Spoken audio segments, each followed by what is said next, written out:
ধন্যবাদ।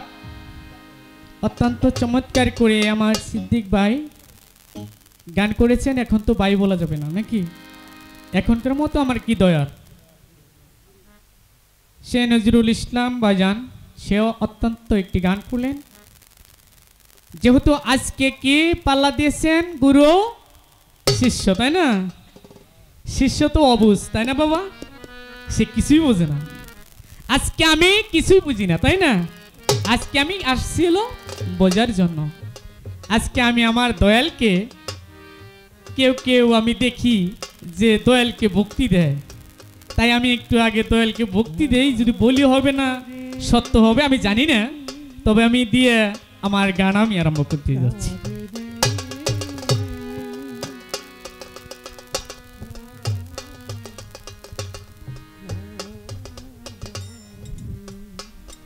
আর বিষয়টা হলো আমার রাজগুরু বাজান এখানে আছে, আমি অত্যন্ত খুশি হয়েছি, খুবই ভালো লেগেছে। আজকে মনে হয় সারা রাত্রি আমাদের আনন্দেই দিন যাবে। যাই হোক, ভালো আছেন আপনারা না? আজকে কিন্তু আমরা দয়াল অনেক চমৎকার পেয়েছি, তাই না? যেহেতু মহরম মাস, আমরা আজকে আমার যারা ভাই ব্রাদার আছেন গুরুদের কাছে আমার চাওয়া থাকবে, আমরা কেমনে চলবো, কিভাবে চলাফেরা করব, সেদিক থেকে আমাদের চাওয়া থাকবে। ঠিক আছে, আমি এখন একটি গান করে নিই, তারপরে দেখি আমার দয়াল আমাদেরকে কোন দিকে নিয়ে যায়।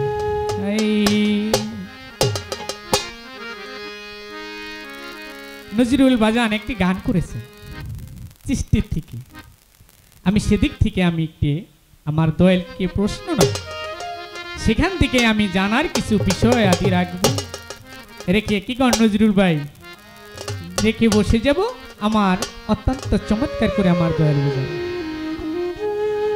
ওরে কোথা হতে আইছো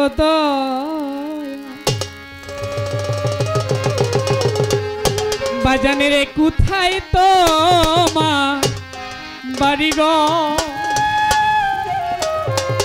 ওরে মাওলা কোথায় তো মা বাড়ি গো, ওরে দয়া দানে বইলা দিবা, ওরে মিজানুর বাজান দয়া দানে বইলা দিবা,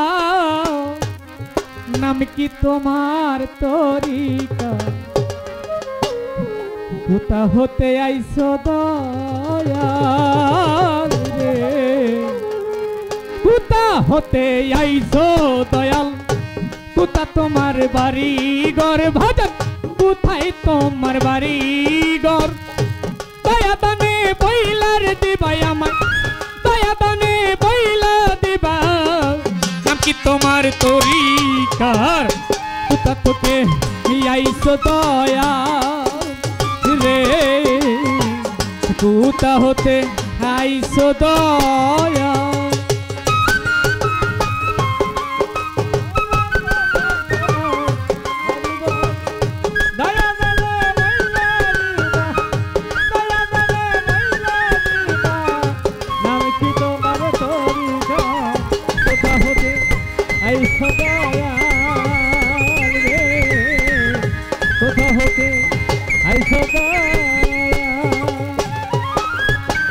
সৃষ্টির প্রথম গঞ্জ যাতে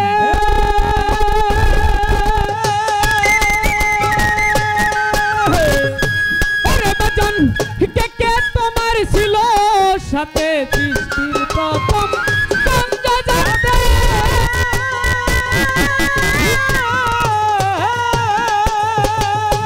আমার বাজান, কে কে তোমার ছিল সাথে, ওরে পাগল বউ সাইতে কামলিয়াতে, ওতে কামলিয়াতে হাল হাকিকত কি তোমার, কোথা হতে আইছো দয়াল, কোথায় তোমার বাড়ি ঘর বাজান, কোথায় তোমার বাড়ি ঘর, দয়া দানে বইলা দিবা আমায়, দয়া দানে বইলার দিবা, নাম কি তোমার তরিকার, কোথা হতে আইছো দয়া,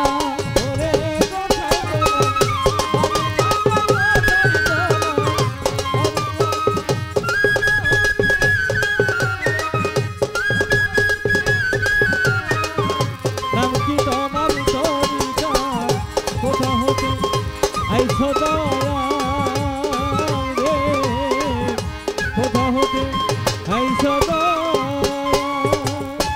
আগুন পানি বাতাস মাটি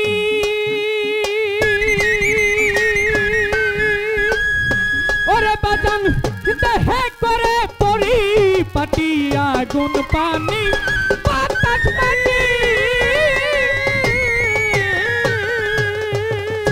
ওরে আমার দেহে করে পরিপাটি যার যার সাথে মিশে যাবে যার যার সাথে মিশে যাবে সাথে সাথে মিশে যাবে বায়াত হওয়ার কি দরকার কোথা হতে আইছো রে বাজান কোথায় তোমার বাড়ি ঘর কোথায় তোমার বাড়ি ঘর বইলা দিবা দয়া দয়া বইলা দিবা নাম কি তোমার পরিচয় কোথা হতে আইছো দয়াল রে কোথা হতে আইছো দয়াল ওরে বাজান বায়া তোর তো বিক্রি হওয়া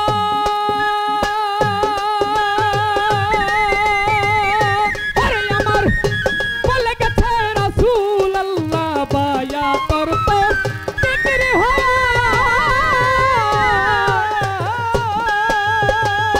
ওরে পাগল বলে গেছে রাসূল আল্লাহ কি দন লয়া ববে আইলা জানে আল্লাহ ওরে তুমি কি দন লইয়া ববে আইলা কথা বলবা পরিষ্কার কোথা হতে আইছো রে দয়াল কোথায় তোমার বাড়ি ঘর বাজান কোথায় কোথায় তোমার বাড়ি ঘর দয়া দয়া বইলা দিবা দয়া দয়া বইলা দিবা নাম কি তোমার পরিচয় কোথা হতে আইছো দয়াল রে কোথা হতে আইছো দয়াল বাজান কোথা হতে আইছেন দয়াল কোথায় আপনার বাড়ি গো দয়াদারে বলে দিবেন নাম কি আপনার তরিকা বাবা তরিকার নাম আছে নাকি যদি তরিকার নাম থাকে আমি আমার তরিকার যদি নাম থাকে আপনারও তরিকার নাম আছে আমার তরিকার নামটা কি আমি কোন জায়গায় বাদ গ্রহণ করব আর আপনার তরিকার নামটা কি আপনারও কি কোনো তরিকা আছে যদি থাকে আমাকে বলে যাবে আর আমি শুনেছি লোকের মুখে শুনেছি চিস্তিয়া নকশবন্দিয়া কাদরিয়া মুজাদ্দিদ তাই না বাবা 4টা তরিকা মাওলা দিয়েছেন জগতেই প্রসার আরো কিছু থাকলে আপনার বুঝাইবেন আমার 4টা তরিকার ভিতর মাওলা কোন তরিকায় যাব কোন তরিকায় বায়াত হইলে আমি আল্লাহ রাসূল পাবো আমি আল্লাহ রাসূল দেখব মোরে তোমারও কারণে সুন্দর কইরা বুঝাইয়া দিবা দয়াল আমার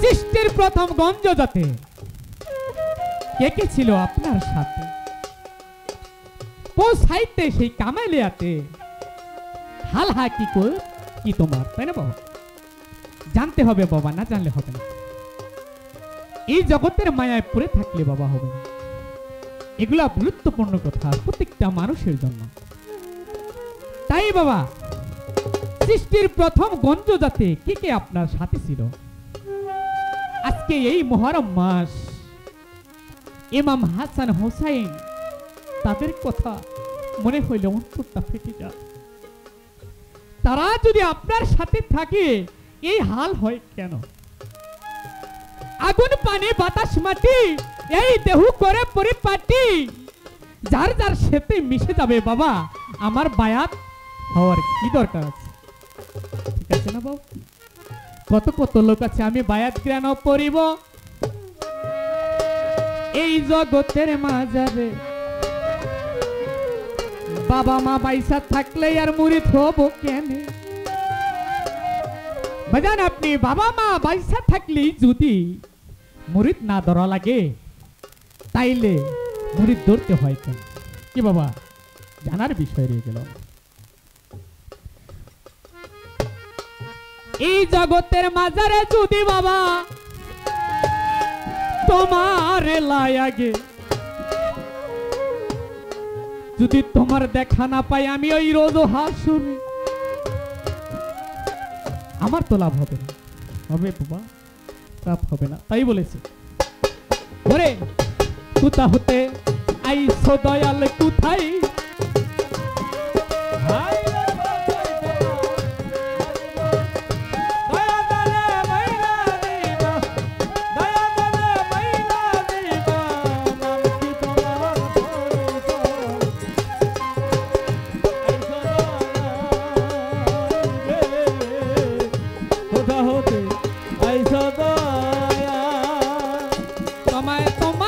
ভক্তি করি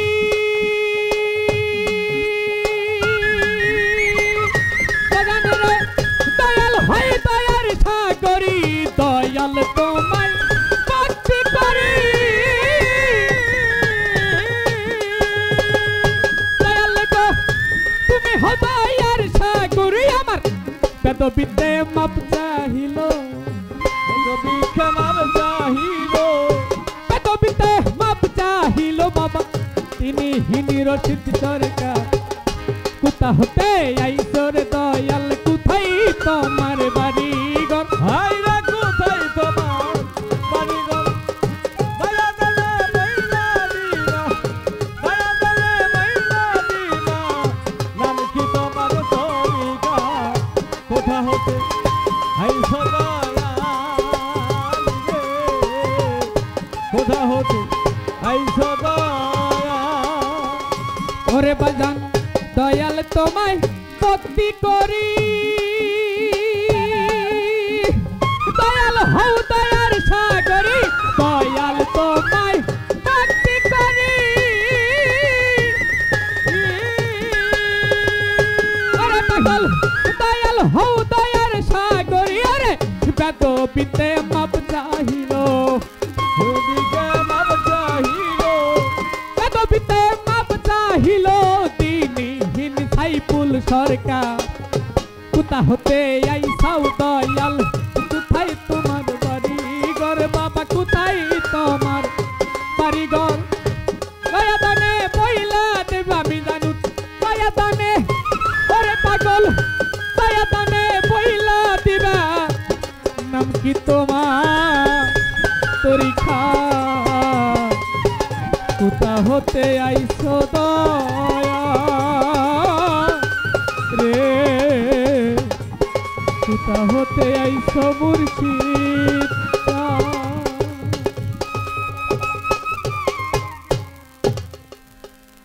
তো যেদিক ঘুরায় সেদিক ঘুরি আমি ওদিকেই ঘুরি ভক্তের অধীন ভগবান নাকি তাহলে কে বড় হইল গো ভক্ত যদি না মানায় তাহলে তো আমার গুরুর নাম ফুটলো না নাকি যখনই ভক্ত হইল তখনই একজন গুরুর লৈকট্য লাভ করলো যেমন আমার বাজান মাজামাল পিসাব খেলাপথ যতই দিক ভক্ত যদি না থাকে গুরু আপনি জীবনেও হতে পারবেন না তাহলেই সেই ক্ষেত্রে ভক্ত হলো গা আদিমূল যাই হোক আরো অনেক কথা কোথায় হইতে আইছেন কি নাম বাড়ি ঘরে আর যদি কথার উত্তর চাই আমার 4 ঘন্টা লাগবো মানুষের বিরক্ত একজন পাবো না লাস্টে দেখবো যে বায়ানদার যারা আছে তারাই আর আমি সব মানুষ যাবো যাই হোক যেটা না বললেই নয় সেই কথাটা বলবো কি বলছে কোথায় হইতে আইছো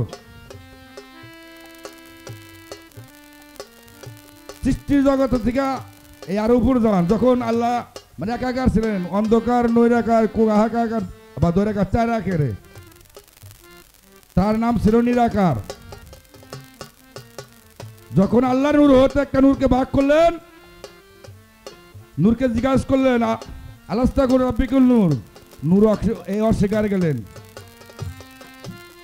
নূরকে 70,000 বছর শাস্তি দিলেন পরে জিজ্ঞাসা করলেন আলাস্তা করে রব্বিকুল নূর তখন নূর বললেন, আমি তোমার দাস, তুমি আমার প্রভু, তুমি আমার সৃষ্টিকর্তা। এখানেও একটা নাম প্রকাশ হয়েছে।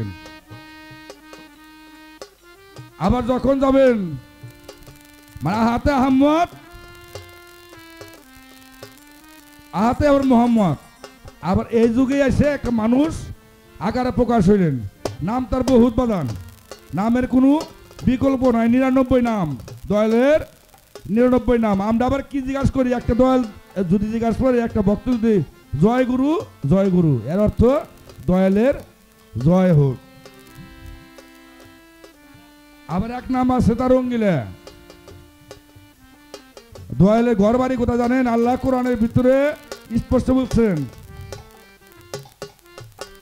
কুলবে মুমিন আরশে আল্লাহ, মানুষের কলবে আল্লাহর স্থান, গুরুর জায়গায়। আর ভিতরে তার কোনো ঘর নাই। আপনি কোরআন দিয়ে প্রমাণ দিলাম। একটা জায়গায় নাম আছে, আমার নবী করিম সাল্লাল্লাহু আলাইহি সাল্লাম যখন এই দুনিয়ার ভিতরে আগমনের একটা ভাব যখন হলেন, 6 মাস যখন মায়ের উদরে তার বাবা জগৎ ছেড়ে চলে গেলেন, বাবার জানাজার পড়ার জন্য কে ছিলেন জানেন? পাগল অস্করণ ইমাম হয়ে দাঁড়াইছিলেন। নবী ভাবলেন, আমার বাবার জানাজার যদি আমি না পড়তে পারি, আমি নবী হইয়া আশা আমার সব ব্যথায় যাবে, আমি জবাব দিতে পারবো না। নবী রুহানি রূপে অস্করণীর সাথে দেখা করলেন, বললেন, দয়াল তোমার কাছে একটা অনুরোধ। অস্করণী নবী রুহানির একটা সুরাত দেখেই বাচ্চা না ফেলেছেন যে এটাই তো নবী, এটাই তো নবী মানে আগমন করতেছেন। বলছে যে দয়াল আপনি এরকম করেন কেন, কি চান আমার কাছে? বলছে আপনার কাছে চাই যাই, এটাই আমার বাবা, আপনি যার জানাজান পড়তেছেন এইটাই আমার বাবা। যদি আমাকে একটু আপনার এই শুরুতে যদি আমার একটু জানাজান পড়তে দিতেন, বিনিময়ে যা চাবেন তাই আমি দেব। ওইখানে একটা নাম প্রকাশ হয়েছিলেন। কি প্রকাশ?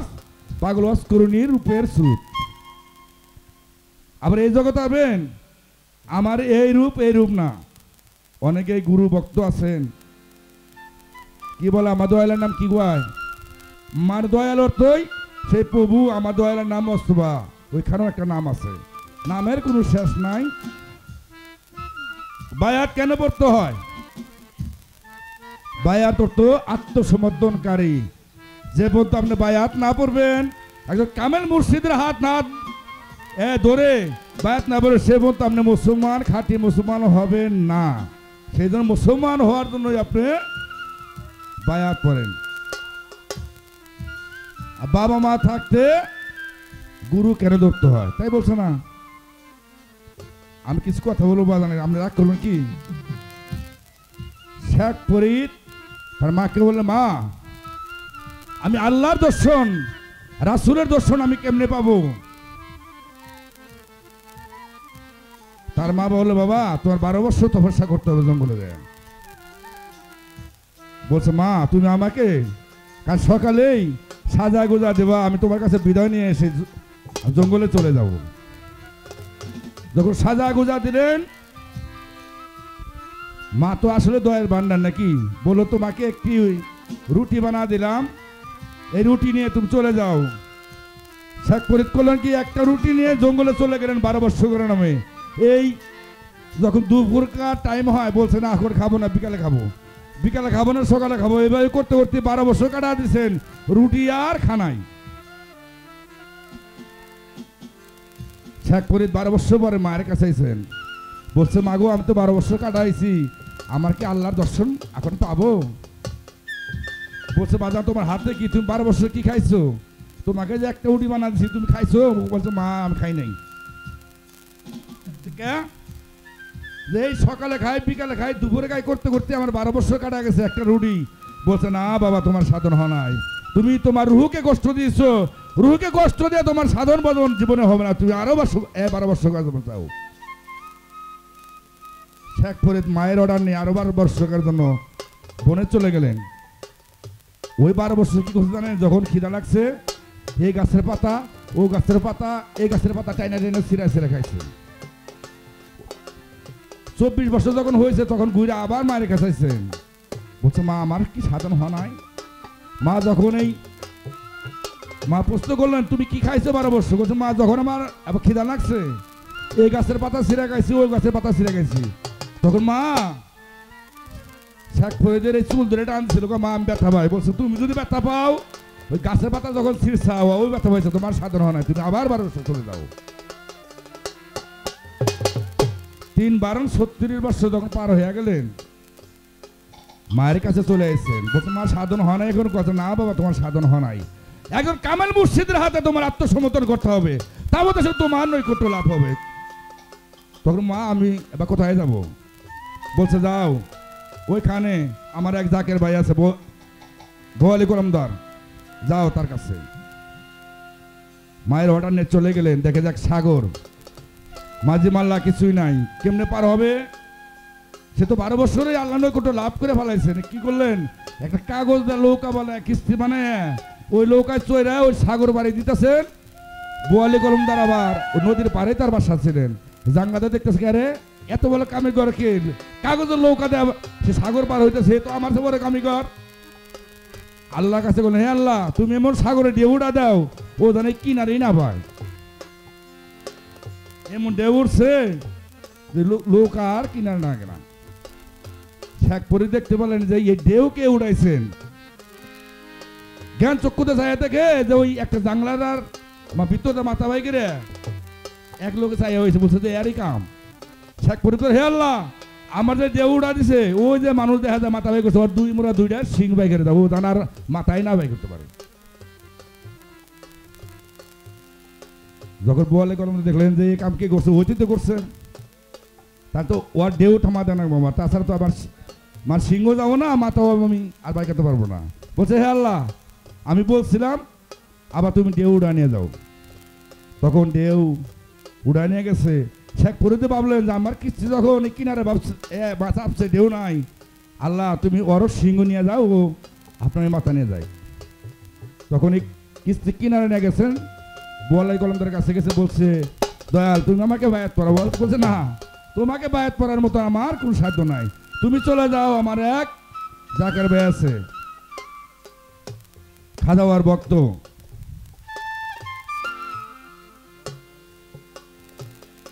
ওইখানে চলে গেছেন। বায়াত পড়া যখন হয়ে গেছে গা, কুতুবউদ্দিন বগদাদি কাকি তার কাছে বায়াত পড়ছেন, খাজা বাবাও চলে এসে। তখন কুতুবউদ্দিন কাকি শেখ ফরিদকে বলছে তুমি আমার গুরুর পায়ে ভক্তি দাও। খাজা বাবার পায়ে ভক্তি না দেয়, ওই কুতুবউদ্দিন কাকির চরণে ভক্তি দিছে। কুতুবউদ্দিন কাকি আগ্রহ বেদব তুমি আমার গুরুকে বাদ দেয় আমাকে ভক্তি দাও। খাজা বলছে কুতুবউদ্দিন কাকি তুমি চুপ করো, ওই ঠিক করছে, ও অর্থ গুরু আমি না, তোমার গুরু তোমার ভক্ত, সেই জন্যই তোমাকে ভক্তি দিচ্ছেন। বাদান বাপ মা যতই থাক গুরু না হলেই বাপ মার অধিক নাই তোমাকে বায়াত পড়ানো, সেই জন্যই বাপ মা গুরু, ওই গুরু ফালান দেওয়া যাবে না, একজন কামেল মুর্শিদের হাতেই তোমার আত্মসমর্পণ করতে হবে। এটা জবাব। আমি একটা ছাত্র যদি স্কুলে যায়, আমার দাদা গুরু নজরুল ইসলাম বলছেন ছাত্র যদি স্কুলে যায় মাস্টার কিন্তু প্রশ্ন করে তোমাকে যে কাল সবক দিলাম তুমি সবকটা কি শিখাইছো নাকি? আমি আপনাকে একটা পরীক্ষার স্বরূপের কথা বলি। মানুষ যদি কাজে বাদান, একটা মানুষ যদি কান্না করে বাবা মার জন্যই কান্দুক, যার জন্য কান্দুক তার দুইটা নয়ন দিয়ে জল পড়বে নাকি? এ মনের ভক্ত ছিল বাদান, তার এক চোখ দিয়ে জল পড়ছিল। কোন চোখ দিয়ে জল পড়ছিল কেন? এই বিষয়টা তোমার জানার বিষয়। আমি একটি গান গাই তাদের বলি।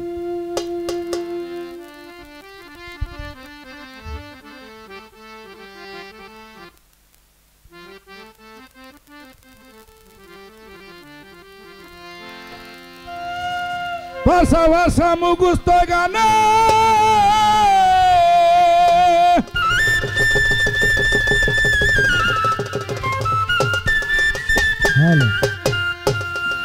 ভাষা ভাষা মুখস্থ গানে ভক্ত তোর সাধন ভজন হবে কিসে? ওরে বাস্তবে আর বাস্তবের দরকার পাগল মন আমার, সাধন ভজন কঠিন এক ব্যাপার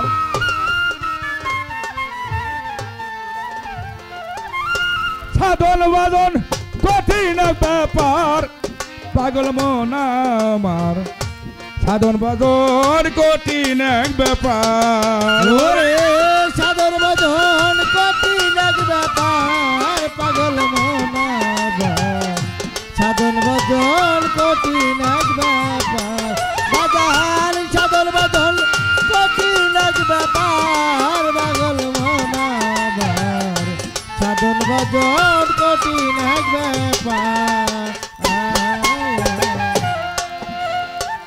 সত্য সাধন জানবি যদি বাদন গুরু বাজন নিরবধি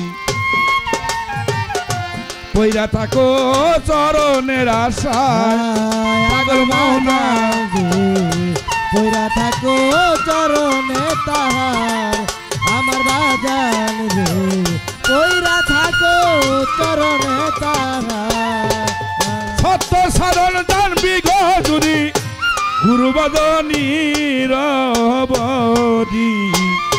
পইরা থাকো চরণের আশায় পাগল মন পইরা থাকো চরণে তাহার পাগল মন পইরা থাকো চরণে তাহার আরে রহমতের দ্বার খুলিবে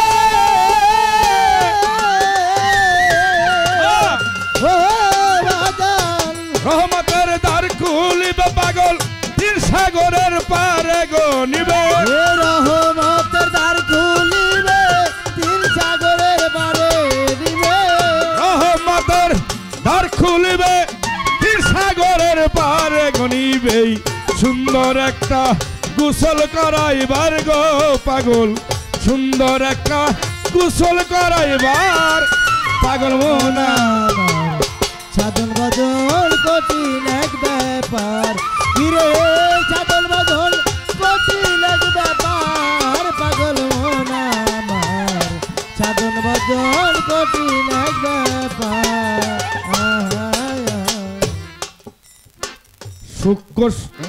সূক্ষ্ম গোসল যখন হবে পাঞ্জাতনের করণ দিবে মধু খাইবা বৈশা নিরালায় আমার বাজান মধু খাইবা বৈশা নিরালা আমার দরদের মধু খাইবা বৈশা নিরালা ওরে সূক্ষ্ম গোসল যেদিন হবে পাঞ্জাতনের করণ দিবে গো বাজান মধু খাইবা পয়সা বেসমার আমার ওই দুঃখ রিলা বাকন বাজান ওই মধুক রিলা বাকন দেহু হবে কানসারে বড় ওই মধু করিলে রে ভক্তর দেহ হবে কালসা বড় ওই মধুক রিলা বাকন দেহু হবে কানসারে বরণ থাকবে না আর মৃত্যু মারার ভয় গো মিলান থাকবে না তোর মৃত্যু মারার ভয় পাগল মন আমার সাধন বাদন কঠিন এক ব্যাপার ওরে সাধন ভজন কঠিন এক ব্যাপার পাগল মন আমার সাধন ভজন কঠিন এক ব্যাপার ওরে সাধন ভজন কঠিন এক ব্যাপার পাগল মন আমার সাধন ভজন কঠিন এক ব্যাপার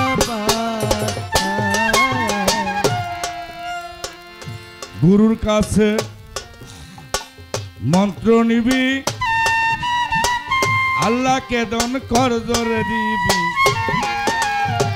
কোরআনেতেই বলছে বারবার পাগল মনোদে পুরাণেতে বলছে কয়েকবার পাগল মনোদে পুরাণেতে বলছে কয়েকবার ওরে গুরুর কাছে মন্ত্র নিবি আল্লাহকে দন কর দিবি গো কোরআনেতে বলছে বারবার তোমার বক্ষ জ্ঞান উঠাইয়ার নিবে জ্ঞানের বাতি জ্বালাইবে এই উত্তম জ্ঞান উড়াইয়া দিবে জ্ঞানের বাতি উঠবে জ্বলে ভক্ত জ্ঞান উঠাইয়ার নিবে পাগল জ্ঞানের বাতি জ্বালাইবে পাগল সেই আশাতে রশিদ সরকার গো বাজান সেই আশাতে রশিদ সরকার পাগল মন আমার সাধন বাদন কঠিন এক ব্যাপার ওরে সাধন বাদল কঠিন এক ব্যাপার পাগল মনাবার সাধন বাদল কঠিন এক ব্যাপার বাজার সাধন বাদল কঠিন এক ব্যাপার পাগল মনাবার সাধন বাদল কঠিন এক ব্যাপার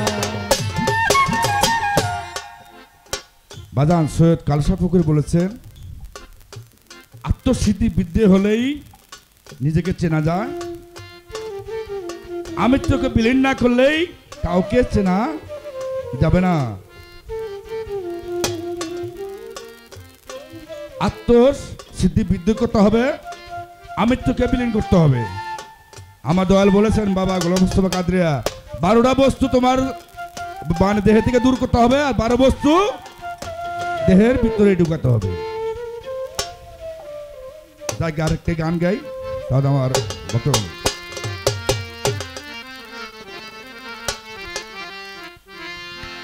ওই নাম ভুল করিলে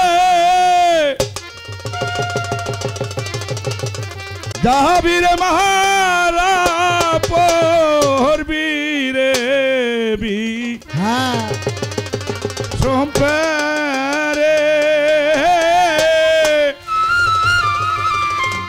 ভুইল না মন আমার মিহিদানি রে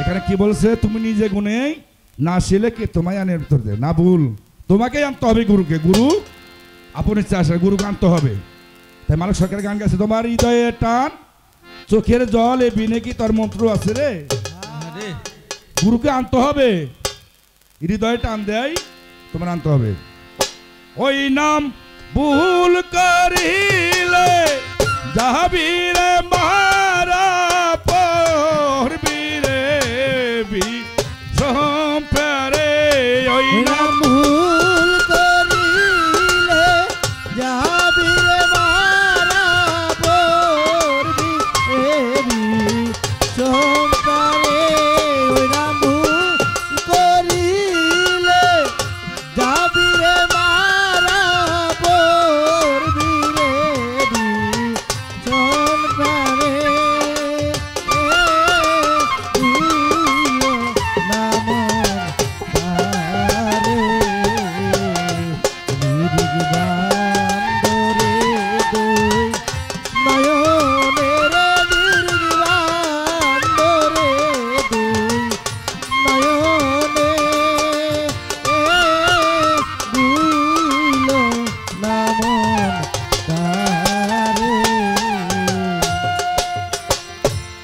আগে আপন কে চিনো ওরে দেহ পাস্ক রে আহানো ওরে পরে গুরু রে মানো আগে নিজে দেখিনো ও করে গুরুকে মানো ওরে দেহ পাশ করে আদো আগে আপন কে চিনো ওরে দেহ পাস্ক রে আহানো ওরে পরে কালু রে চিনো ওই তোমার ছয় মোহনায় বহর করে দিবে কালু সা তোমারে তো সেদিন মহলে দয়াল গুরু নিজে নিবে পার করে তোমার ছয় মোহনায়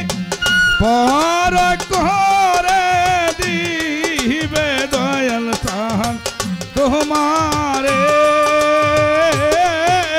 ভুল না মন তাহারে বান্দরে দুই নয়নে রে দীর্ঘ বান্দরে দুই নয়নে ভুল না মন তাহারে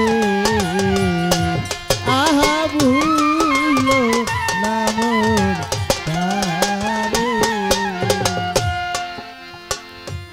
প্রেমের গাছে একটি ফল ওরে রসে করে টলহমান ওরে তাতে বম হয় পাগল ওরে প্রেমের গাছে একটি বল ওরে টলমল ওরে কত মোর হয় পাগল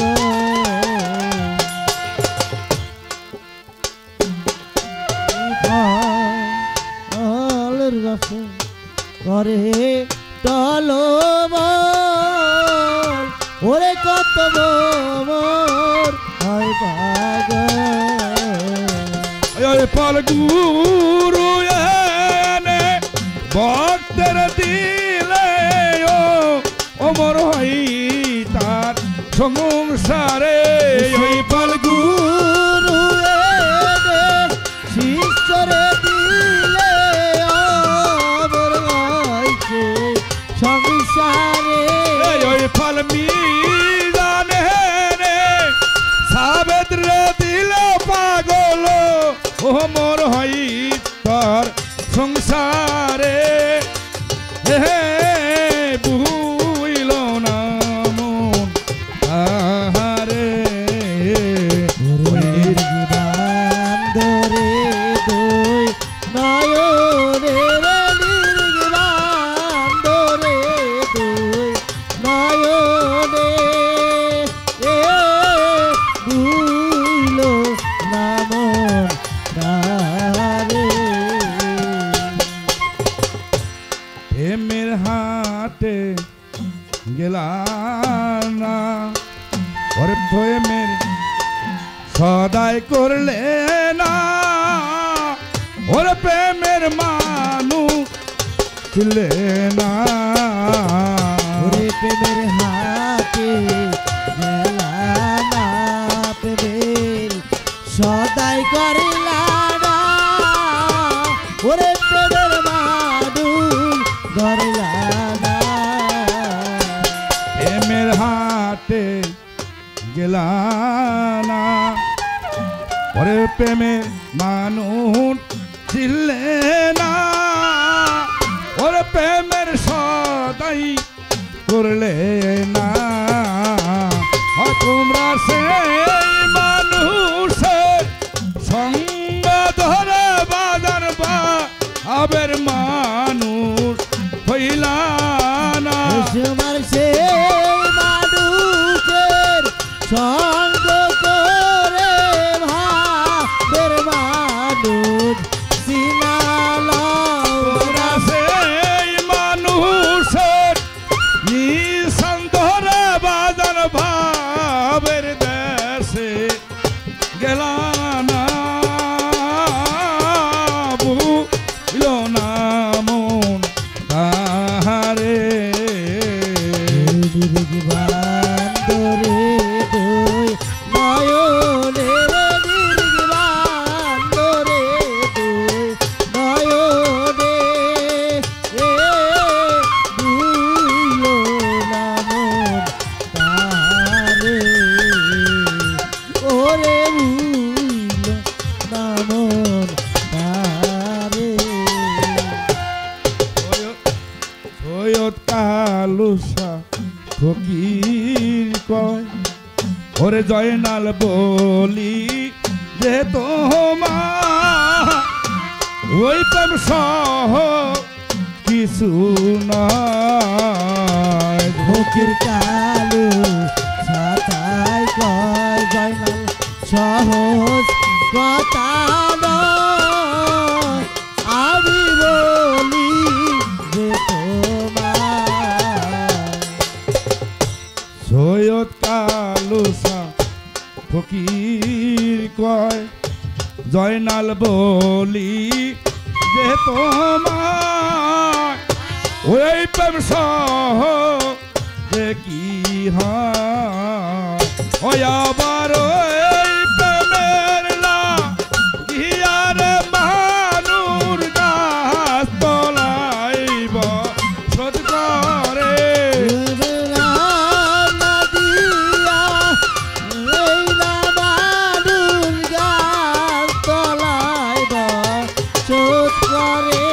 আবার ওই প্রেমের লাগিয়ার কালু শাখা তলাইব শোধ করে বুঝল না মন তাহারে অনেক বান্দরে দুই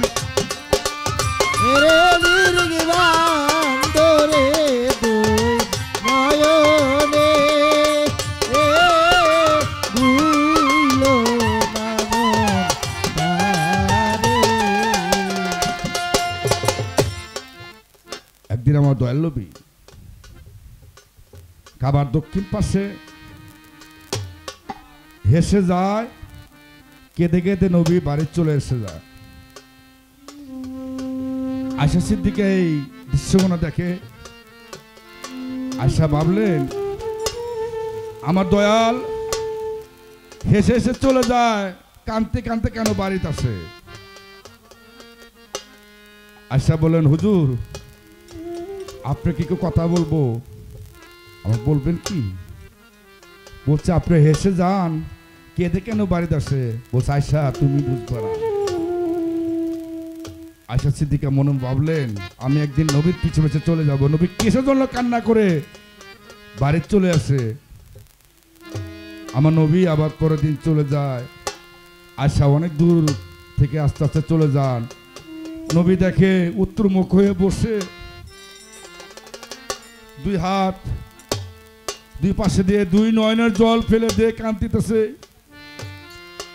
আয়সা যায় অমনি নবীকে বলছে রাসূল আজকে আপনাকে বলতে হবে কেন কাঁদেন? বলছে আয়সা রে এদিকে আমার একটি পাগল আছে রে, এই শাম শহর ওয়াসনগর একটা পাগল আছে, ওয়াজ করে গেলাম ওইখানে আমার পাড়া ওয়াজ করুনি নাম। আমি যখন এই কাবার বাসে বসি রে, উত্তরে পাও যখন খায় আমার পাগলের গন্ধ আমার গায়ে লাগে, কিন্তু আমি পাগলকে আমার কর্মচক্ষে আমি দেখি না। এই যুগে একবার দেখেছিলাম, আমি কান্তা কাঁদতে বাড়ি চলে যাই। তাই আয়সা বলছে না নবী আমি এটা মানি না, আরো কিছু ঘটনা বলছে। তাই বলছে আয়সা যে ব্যথার ব্যতিক সেই ব্যথার দরদ বুঝে, যে ব্যথা পানায় সে ব্যথার অনুভব করতে পারে না। তাই কি বলছে আমার মানব জনম ব্যথাই গেল রে, গুরু না বুঝিয়া রে আমি একজন মানুষ না হইয়া। আমার মানব জনম ব্যথায় গেল রে, একজন মানুষ না দরিয়া দে আমি গুরু না ভজি। গুরু ভক্ত এমন বস্তু বাদান যে গেছে হারাইয়া,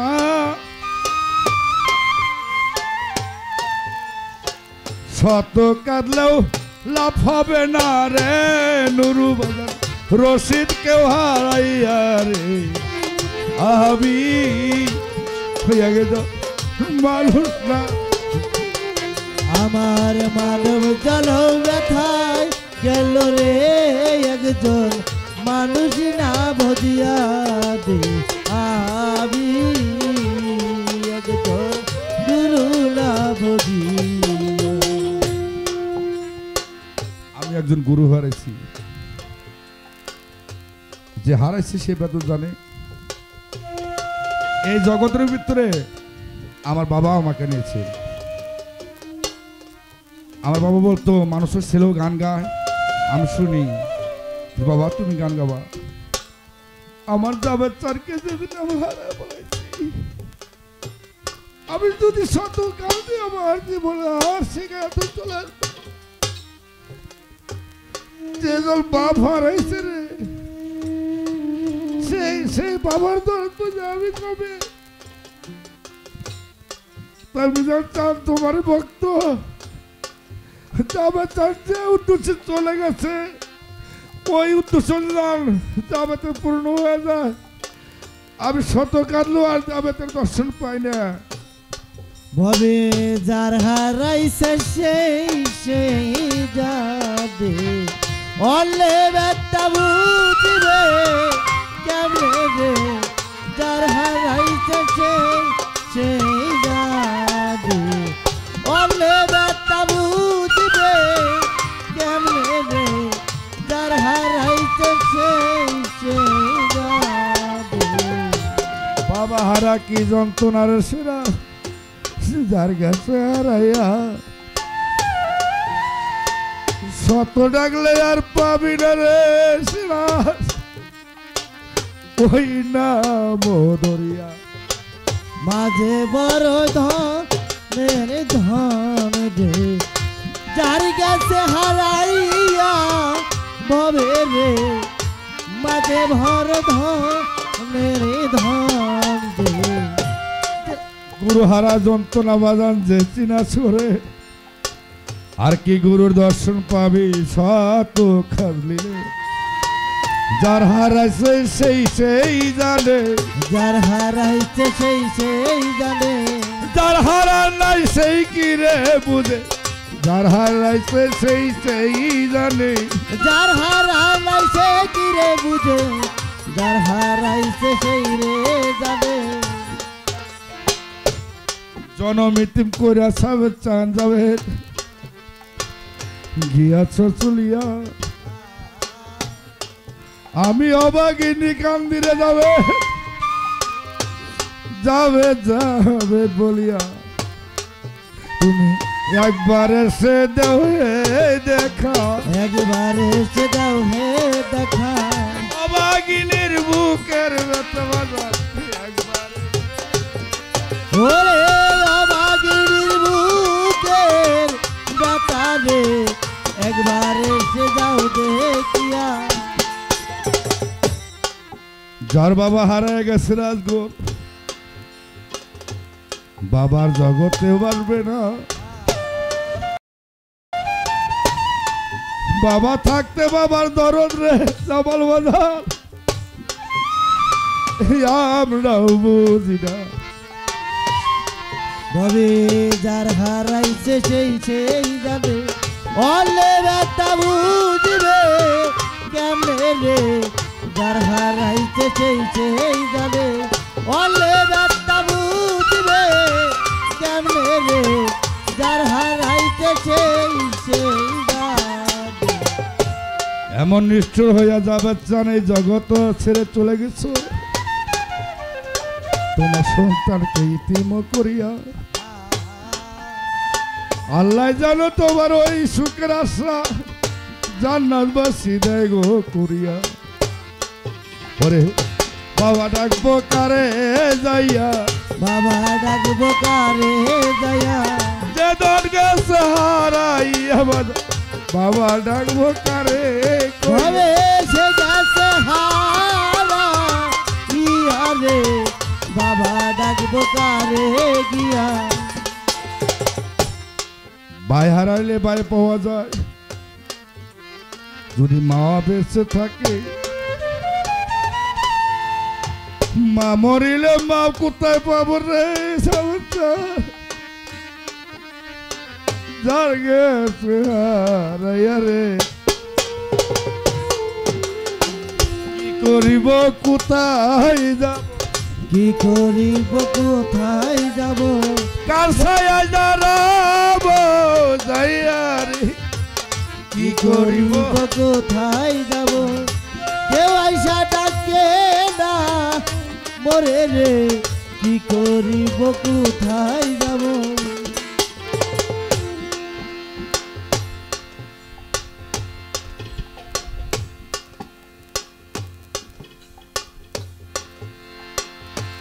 ওই নাম বহুল করিলে যাহাবিরে মহারাবর বীরে সম্পে